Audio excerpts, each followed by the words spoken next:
Hi, this is Jackie Sharp from Perfect Practice. Today I'm going to be talking about Burgmuller Opus 100, number 1, Sincerity, and specifically I'm going to be talking about rotational movements. First of all, let's examine the quavers in the beginning. If I play them with my fingers, it sounds like this.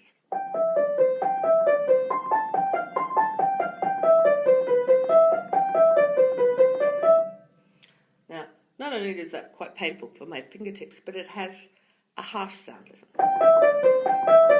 So we definitely don't want to do that. So there must be some degree of, some type of rotation of arm movement, wrist movement, elbow movement, and hand movement. They all belong together. From the shoulders, arm, elbow, forearm, hand, leading into the fingers. Okay. So we're going to look at this figure, first figure, and we're going to decide on what type of rotational movement we need. Now, I can either be at my high point in the beginning, in the middle, or at the end. Okay, so let's try the high point in the beginning. That would be like that.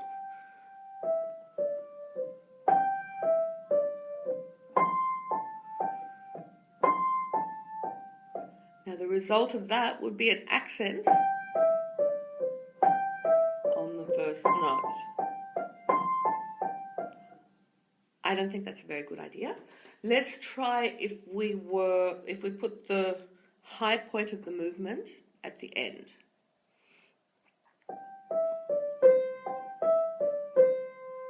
I can tell straight away that's going to be a definite no-no.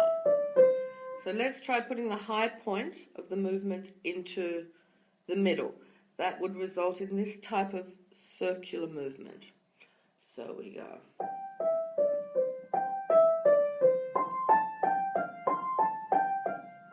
That seems a much better option. Okay.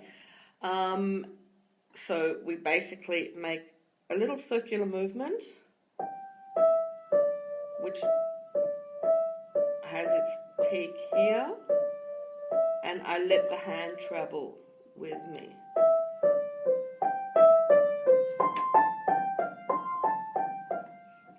All right, now moving on to the next bit. This is obviously the same, so I'm going to have the same thing.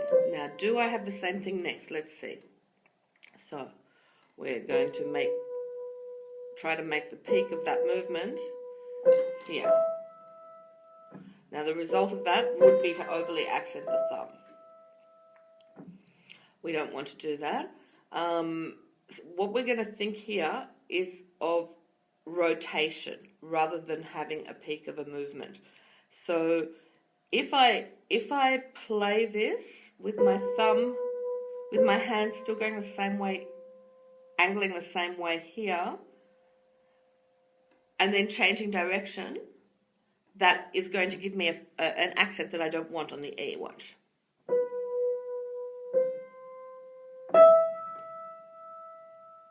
I don't want that. Again, I'm maintaining the same angle and changing. I don't want to do that. So what I need to do is change the angle as I'm playing the C, so that I can place that F, or the E rather, the third finger. Change the angle and place. So I have a high point, I change my angle and place. High point, change the angle and place. So one more time. High point, change the angle and place. Change the angle and place. Okay, then moving on, we have, which will do well with the same type of thinking. Now the next, this has a couple of things going on.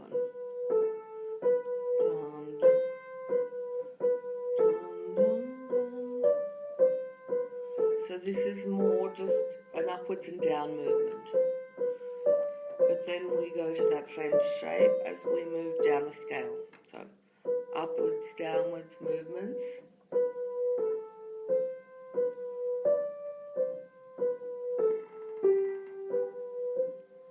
This is just a pulling away because I really want to pull away the sound and push back. So taking all of that, I'm going to start with my high point. High point, now I have to rotate on the C. High point in the middle.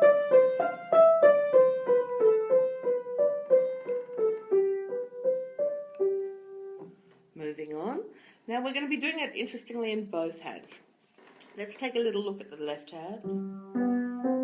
We're going to do the same thing. But then here we are different. This becomes melodic and it needs to be given more depth. I would just be pushing it with a firm hand to the right. And then we're back to that. And pushing with a firm hand to the right. And then we talked about this part in another video. And then we basically have the same figures for the rest of the left hand. So let's just look a little bit at two hands. We're going to feel an outwards movement away from each other, and then an upwards and in towards each other. Outwards, upwards, in towards each other. Outwards, so we feel the wrists, the elbows, everything moving slightly out away from each other. Upwards, in towards each other. Outwards, upwards. So we make these little circles. Then, again. Okay, now this one, I would in the right hand do a, rather than any sort of rotation or anything like that, a drop. So there, drop and let go. The whole hand will rise.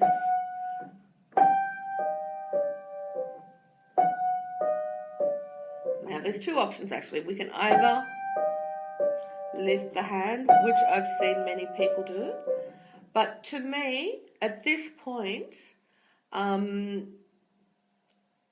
would not want to accent that F sharp too much as the G.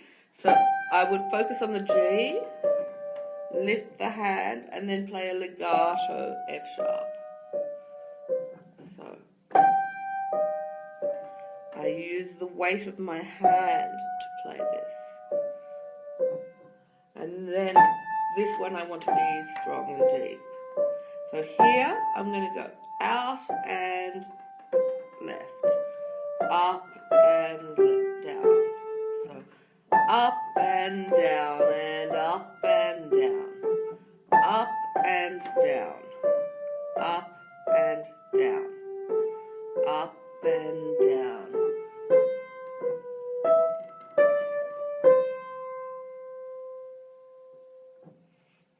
Okay, and then we basically have the same types of figures again. So I hope you enjoy practicing it. Try to avoid using fingers too much, so we don't want any actions like that. But in all of your rotations, you must be aware that the finger is actually involved. So there's a little action that happens about that, like that, from the finger, from the first joint of the finger. It doesn't lift up high and stride, but there's just a tiny action. So whatever your rotation, the finger needs to be activated from this first joint at the knuckle. So you activate it, activate each finger. So you need to practice very slowly to do this. Just think, you shouldn't be overusing your fingers, but you should just feel that they're involved in your playing. Okay, happy practicing. Bye.